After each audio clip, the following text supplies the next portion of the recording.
अस्सलाम वालेकुम मेरे पाकिस्तानियों। 21 दिसंबर को तहरीक तालिबान पाकिस्तान ने पाक फौज की एक चौकी के ऊपर हमला किया और हमारे 16 जवान शहीद कर दिए गए,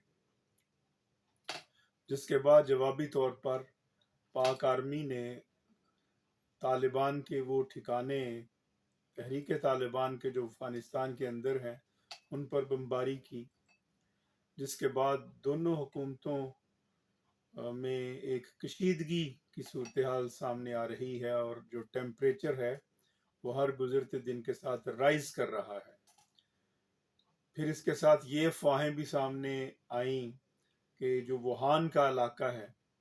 वुहान का इलाका वो इलाका है जो अफगानिस्तान और चीन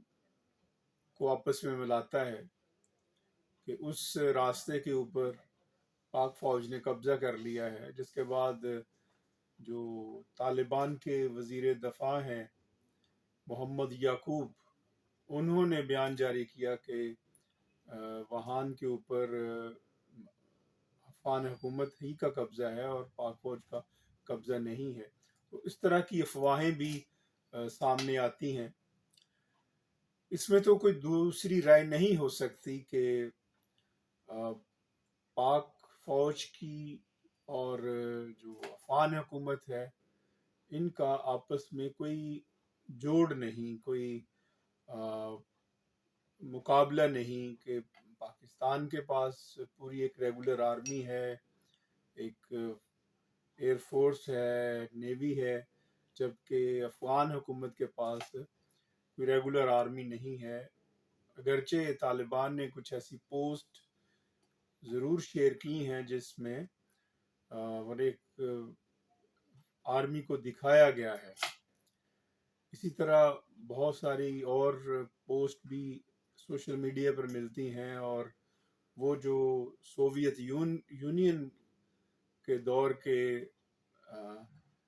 टैंक्स थे उनको भी दिखाया गया है। गोया सोशल मीडिया के ऊपर तो एक पूरा एक जंगी माहौल बना हुआ है, जिसका हकीकत से शायद उस तरह का ताल्लुक नहीं है। लेकिन ये सवाल अपनी जगह अहम है कि ये कशीदगी इतनी क्यों बढ़ रही है, क्योंकि अगर गुज़श्ता बहुत पीछे ना भी जाएं तो तकरीबन 50 साल, अगर मैं ये कहूँ कि 50 साल में पाक अफगान कशीदगी में शायद इतनी कशीदगी नहीं बढ़ी जितनी अब बढ़ी है। दूसरा मुराद ये कि अगर ज़ाहिर शाह के पीरियड को देखें जो 47 से लेकर 73 तक का पीरियड है, तो आपको कशीदगी नहीं मिलती। फिर इसी तरह उसके बाद दाऊद का पीरियड और नूर मोहम्मद तरकई का पीरियड को देखें तो कशीदगी नहीं मिलती। फिर उसके बाद 1979 के बाद तो पाकिस्तान का पल्ला वैसे ही भारी हो जाता है वहाँ की कम्युनिस्ट जो गवर्नमेंट के खिलाफ, और अमेरिका और जहादी तंजीमों के साथ एक वसी लड़ाई लड़ती है पाकिस्तान की आर्मी और तमाम जो दीगर तंजीमें भी होती हैं, जहादी तंजीमें। फिर उसके बाद जो है वो 89 के बाद आप देखें तो तालिबान हुकूमत आती है, तो हमारी कोई इस तरह की कशीदगी नहीं है। फिर 9/11 के बाद का पीरियड भी अगर आप देखें तो जंग दहशतगर्दी के खिलाफ होती है, लेकिन उसके बाद अफगान गवर्नमेंट जो मोहम्मद कारज़ई की शक्ल में आई, अशरफ गनी की शक्ल में आई, तो हमारी कशीदगी इस हद तक नहीं गई जहाँ पे आज हम खड़े हैं कशीदगी में, जिस हद तक जा चुके हैं आज के दौर में। और आज की सूरत हाल में जो इस वक्त पूरे रीजन की जो सूरत हाल है, जो जियो पोलिटिकल कंडीशन है, उसको सामने रखें तो ये इंतहाई सोच विचार वाली बात है कि कशीदगी क्यों बढ़ रही है। इसमें कोई शक नहीं कि जैसे मैंने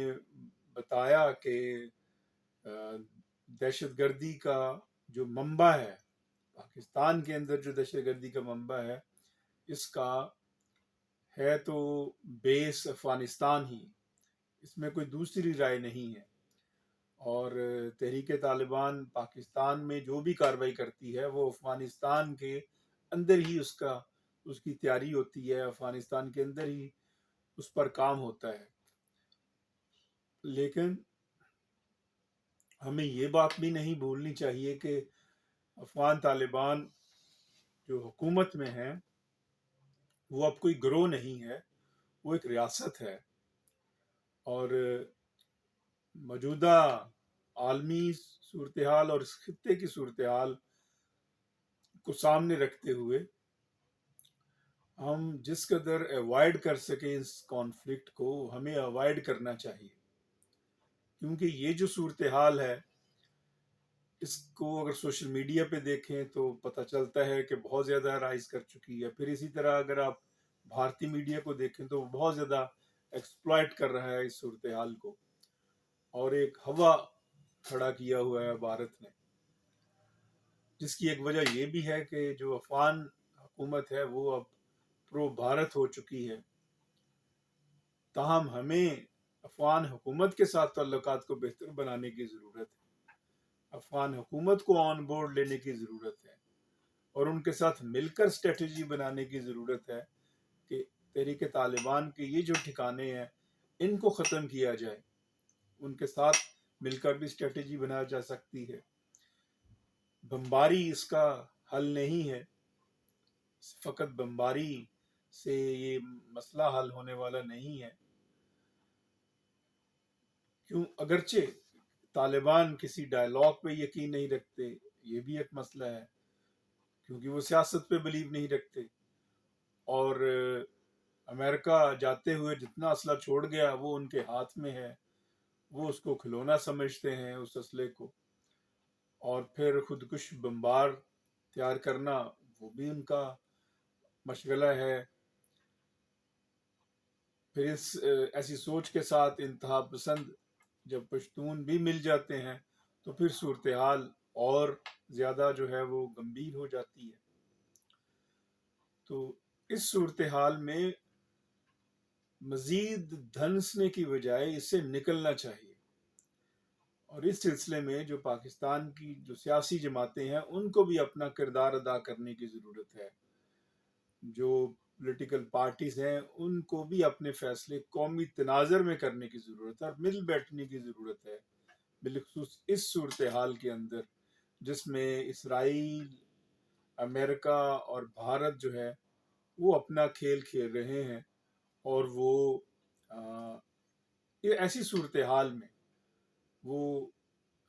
اپنا جو ہے وہ جو کھیل ہے وہ اس طرف کھیل سکتے ہیں افغانستان کی طرف سے، جس کی بنا کے اوپر جو ہے وہ ہم مشکل سے دوچار ہو سکتے، ہم کوئی تضاد افورڈ نہیں کر سکتے،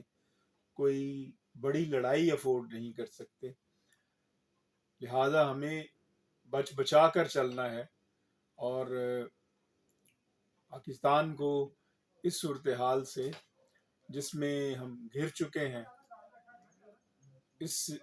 میں سے بڑی دانش کے ساتھ نکالنا ہے۔ اللہ رب العزت